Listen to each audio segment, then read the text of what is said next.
there is a reason why the price is where it is.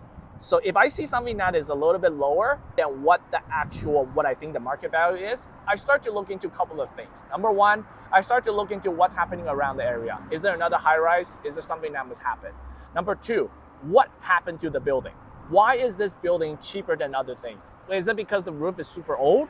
Is it because there was recently a huge flood? Is it because there was a lot of break-ins? Or is it because the building is getting old and they're about to have a very heavy special levies that's about to come out to change the roof, change the windows, what have you?